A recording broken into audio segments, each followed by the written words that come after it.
Hello, folks, and welcome to Best Book Reviews. Today, I'm going to list top 10 best fiction books. Number 1 on the chart is Ready Player One by Ernest Cline.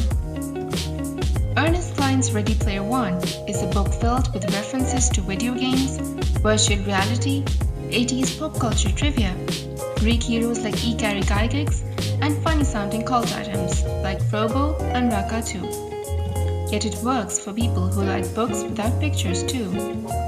With its Pac-Man-style cover graphics and vintage Atari mindset, Ready Player One certainly looks like a genre item.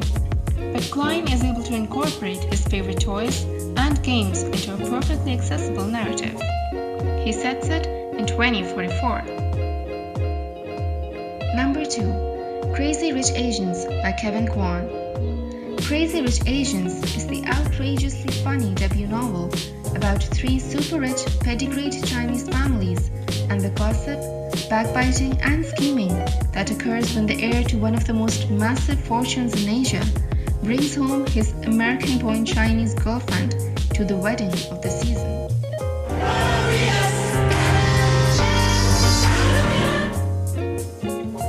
Number 3. The Deeper the Water, the Uglier the Fish by Katya Apekena. The Deeper the Water, the Uglier the Fish is brilliantly structured, with multiple characters narrating the events of the novel. The main voices are Eddie's and May's. Eddie's chapters are written in the present tense, set during the girls' stay in New York, while May recounts the events from the future, looking back at their lives with the gift of retrospection. It is an unusual technique that Apekena uses to stunning effect, creating a kind of narrative tension that propels the novel forward. Number 4. My Year of Rest and Relaxation by Odessa Moshfegh. Moshfegh is adept at crafting dark, compelling female characters who violate the rules of femininity. It's a sly refusal of the imperative to self-care, the opposite of leaning in. Moshfegh's protagonist is an unlikely revolutionary, and this book serves as a reminder that there is something to life outside of the economic exchange of time for money and money for goods, even if that unnamed thing is obscure and perplexing and just a bit monstrous, particularly in a woman. Number 5. The Mars Room by Rachel Kushner. A gorgeous contemplative slow ride. The slow torque of the book embodies the limited range of the imprisoned being multiplied by the infinity of a life sentence. The Mars Room uses a handful of years behind bars as the fixed hub of the present, and Romy's memories become the spokes. When the short emotional cables of family and granular physical detail combine, the Mars Room sings. Number 6. Thirst by Madeline Miller. As with her previous novel, the great skill here is the way Miller gives voice to a previously muted perspective in the classics, forging a great romance from the scraps left to us by the ancients. If the Song of the Achilles recovered a half-buried homosexual love story from the Iliad, Circe gives us a feminist slant on the Odyssey. Miller has made a collage out of a variety of source materials, from Ovid to Homer to another lost epic, the Telegony.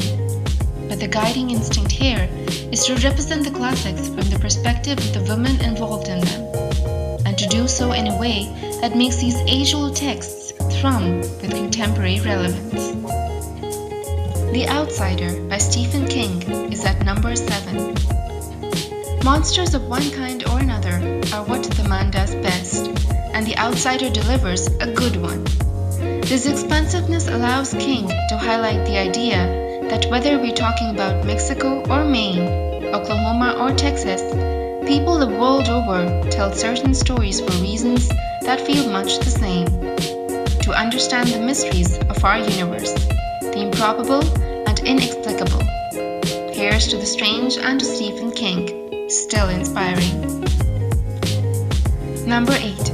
A Place for Us by Fatma Farheen Mirza. Immigrant novels often center on conflict and the juxtaposition between old world values and the modern Western culture. In seeking a better life for their children, Leila and Rafiq must contend with this and the effect it has on their family. A Place for Us resonates at the crossroads of culture, character, storytelling, and poignancy. Number 9. The Overstory by Richard Powers. This ambitious novel soars up through the canopy of American literature and remakes the landscape of environmental fiction. What makes the Overstory so fascinating is the way it talks to itself, responding to its own claims about the fate of the earth with confirmation and contradiction. Individual stories constantly shift the novel's setting and pace, changing registers, pushing into every cranny of these people's lives, into harrowing scenes of personal sacrifice or deadly self-righteousness. We see an unlikely group drawn together by their absolute conviction that our rapacious destruction of trees is an act of mass suicide. Number 10. Kudos by Rachel Cusk.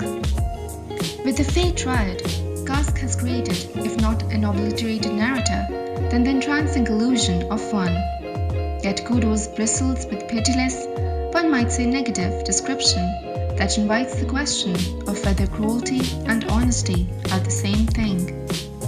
Cusk, with her Fate novels, has achieved something both radical and beautiful in pursuing the impossible. As she knows, there is no such thing as a fully negative novel, one that is entirely passive, impartial, and devoid of authorial imagination. Far from abrogating her powers as a narrator, Faye takes possession of other people's stories. That's all in today's list. For more books and reviews, don't forget to visit Best Book Reviews.